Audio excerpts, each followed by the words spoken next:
Quelle grâce de se revoir pour cette nouvelle session de 15 minutes de grâce et de vérité avec le pasteur Jocelyn Niladou. Nous sommes dans la joie ce matin et nous allons louer le Seigneur de tout notre cœur. Alléluia Jésus. Libéré, Christ m'a libéré, libéré, oui j'ai la victoire, libéré du péché de son pouvoir. Gloire à Jésus-Christ car il m'a libéré. Christ m'a libéré, libéré, oui j'ai la victoire, libéré du péché de son pouvoir. Gloire à Jésus-Christ car il m'a libéré, gloire à Jésus-Christ car il m'a libéré, gloire à Jésus-Christ car il m'a libéré. Alléluia, Christ nous a libérés. Allons ouvrir nos cœurs pour écouter la parole de Dieu. Bonjour à tous mes frères et sœurs, toute cette grande famille du Seigneur. Que la joie du Seigneur soit de nouveau ce matin notre force, alors que nous adorons le Seigneur ensemble, accompagnés par notre frère Patrick. Nous le remercions de tout cœur encore une fois aujourd'hui. C'est un jour nouveau, oui, où le Seigneur nous donne encore l'occasion de nous tourner vers lui, de nous tourner vers sa parole, avec un cœur ouvert, un cœur disposé. C'est cette attitude que nous avons en nous et que nous avons besoin de garder tous les jours pour que le Seigneur nous parle, pour que son esprit puisse nous conduire. C'est pourquoi nous aimons la parole de Dieu, particulièrement ce moment de partage dans ce programme de 15 minutes de grâce et de vérité. C'est une joie pour moi d'être avec vous et de continuer sur notre série « La vie de l'Église locale ». Ben oui, aujourd'hui, je vais vous parler de la persécution. Il fallait bien y mentionner parce que cela forme partie de la vie de l'Église. Je ne dirais pas malheureusement, je dirais que cela forme partie de la vie de l'Église parce qu'il y a tellement de bonnes choses qui se passent dans ces moments où on ne cherche pas la persécution, mais dans ces moments difficiles, si on peut dire, où on est persécuté, on est mal compris, ça peut être au niveau personnel, au niveau du corps de Christ, corporel, au niveau de l'Église, mais ça forme partie de la marche chrétienne d'être persécuté. Donc nous allons voir un petit peu dans la simplicité tout ce moment que le Seigneur a prévu quand même pour nous. C'est toujours dans le plan de Dieu, ne vous inquiétez pas, c'est dans le plan de Dieu. Et nous allons voir que le Seigneur nous rassure, le Seigneur est avec nous, il ne nous abandonne pas, il est toujours avec nous. Il nous a prévenus d'avance que cela va se passer, que nous serons persécutés. Les apôtres nous parlent de cela, l'Église a vécu ces moments. Nous allons voir tout cela ensemble dans les 2 prochaines sessions et nous savons que le Seigneur saura nous encourager autour de la parole de Dieu. Il faut premièrement se rappeler quelle est notre vision, la vision que l'Évangile engendre en nous, ce que nous sommes prêts nous-mêmes déjà, voilà notre attitude, renoncer à nous-mêmes, prendre notre croix, souffrir pour Jésus comme un vrai disciple. Donc quand nous regardons cela comme cela, Jésus a dit dans Matthieu le chapitre 5, « Heureux ceux qui sont persécutés à cause de la justice, car le royaume des cieux est à eux. » Voilà l'encouragement du Seigneur. Heureux nous sommes si nous sommes persécutés pour le royaume de Dieu, pour le Seigneur, sa grâce est là avec nous. C'est ça le cœur que nous voulons garder. Dans Luc, le chapitre 23, nous connaissons l'histoire quand Jésus était en route vers la crucifixion ou allait se faire crucifier, comment la multitude pleurait à son sujet, les femmes particulièrement pleuraient et Jésus avait une réponse pour elles. Donc Jésus dit dans Luc le chapitre 23, le verset, on peut lire à partir du verset 28, il dit « Jésus se retourna vers elle et dit « Fille de Jérusalem, ne pleurez pas sur moi, mais pleurez sur vous-même et sur vos enfants, car voici des jours viendront, et l'on dira « Heureuse les stériles, celles qui n'ont pas enfanté et qui n'ont pas allaité. Alors on se mettra à dire aux montagnes, tombez sur nous, et aux collines, couvrez-nous. Donc Jésus nous prévient déjà, nous met en garde, nous montre déjà qu'il y aura des temps difficiles dans ce dernier temps. Il dit, verset 31, il dit, car si l'on fait cela au bois vert, qu'arrivera-t-il au bois sec? Donc Jésus voulait nous prévenir, si on regarde ça un petit peu à la lumière de l'Évangile pour nous aujourd'hui, il voulait nous prévenir que nous qui voulons servir le Seigneur, nous qui sommes à lui, nous qui n'appartenons plus aujourd'hui à ce monde, nous serons définitivement opposés. C'est spirituel. On ne peut pas aller chercher toutes sortes d'explications quand on est persécuté.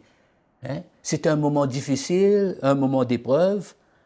Nous savons que la parole de Dieu nous dit, Paul, tout à l'heure on va lire ce verset-là, il va dire à Timothée, tous ceux d'ailleurs qui veulent vivre pieusement en Christ Jésus seront persécutés. Et l'Église, au temps des Actes des Apôtres, l'Église était prête. Ils ont connu ce moment. Nous lisons dans Actes des Apôtres, toujours dans le livre des Actes des Apôtres, c'est une référence pour la vie de l'Église, une référence pour voir comment, sous l'enseignement et le ministère apostolique, comment l'Église vivait. C'est pourquoi aujourd'hui, je vous ai déjà parlé de cela, dans tout ce que nous partageons, c'est toujours pour ramener nos cœurs à l'enseignement de Jésus, ramener nos cœurs vers la saine doctrine, le vrai message que Jésus-Christ avait confié aux apôtres et que les apôtres ont vécu et ont prêché ces messages au temps des Actes des Apôtres dans l'Église primitive et que nous, l'Église d'aujourd'hui, l'Église du XXIe siècle, a besoin de revenir sur la bonne fondation, retrouver le bon chemin. Amen. Voilà ce que tout ce partage emmène en nous. Donc, dans le livre des Actes des Apôtres, le chapitre 4, nous connaissons très bien, le verset 23, il dit « Après avoir été relâchés, ils allèrent vers les leurs, ils étaient en prison, arrêtés par les Sanhédrins, par les pharisiens, et il nous dit, après avoir été relâchés, ils allèrent vers les leurs et racontèrent tout ce que les principaux sacrificateurs et les anciens leur avaient dit. Lorsqu'ils eurent entendu, d'un commun accord, ils élevèrent la voix vers Dieu et dirent, Maître, toi qui as fait le ciel, la terre, la mer et tout ce qui s'y trouve, c'est toi qui a dit par le Saint-Esprit de la bouche de notre Père, ton serviteur David, pourquoi les nations se sont-elles agitées et le peuple ont-ils eu de vaines pensées? Les rois de la terre sont dressés et les chefs se sont ligués contre le Seigneur et contre son roi, contre Christ. Pour aller un petit peu plus loin, et la Bible nous dit le verset 29, « Et maintenant, Seigneur, sois attentif à leurs menaces et donne à tes serviteurs d'annoncer ta parole avec assurance, en toute assurance. Et tends ta main pour qu'il se produise des guérisons, des signes, des prodiges par le nom de ton saint serviteur Jésus. » Et la Bible nous dit, ils ont prié, le Seigneur les a fortifiés, visités d'une manière spéciale par le Saint-Esprit, et cela a ramené la foi dans leur cœur. Mais au fond d'eux, leur attitude, ce moment de persécution, d'épreuve, d'attaque de la part de l'ennemi, et formait partie de la vie de l'Église, était quelque part normal ces moments pour eux. Ils ont vécu cela par la grâce de Dieu. Le chapitre 5, nous lisons encore le verset 38. Quand ils étaient persécutés, c'est là que Gamaliel va intervenir. Il dit, « Et maintenant je vous dis, le chapitre 5, verset 38, « Et maintenant je vous le dis, ne vous occupez pas plus de ces hommes et laissez-les aller. Si cette entreprise ou cette œuvre vient des hommes, elle se détruira. Mais si elle vient de Dieu, vous ne pourrez pas les détruire. Prenez garde de peur de vous trouver en guerre contre Dieu. » Et la Bible nous dit, eux, les apôtres, ils ont continué, ils se sont rejoints, ils étaient dans la joie de ce qu'ils ont été battus de verge.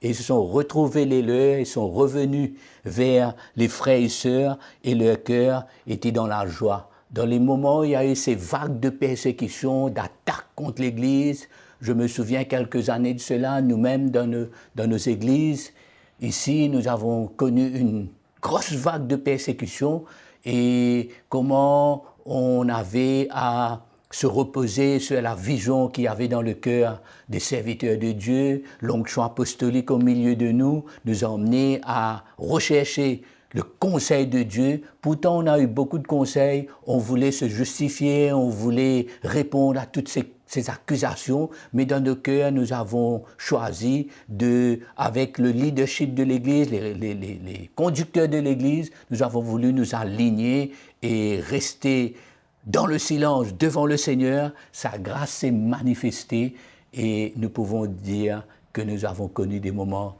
de grande victoire de l'intervention de la grâce de Dieu. Amen. Paul dit à Timothée, je vais vous lire ce petit passage dans Timothée.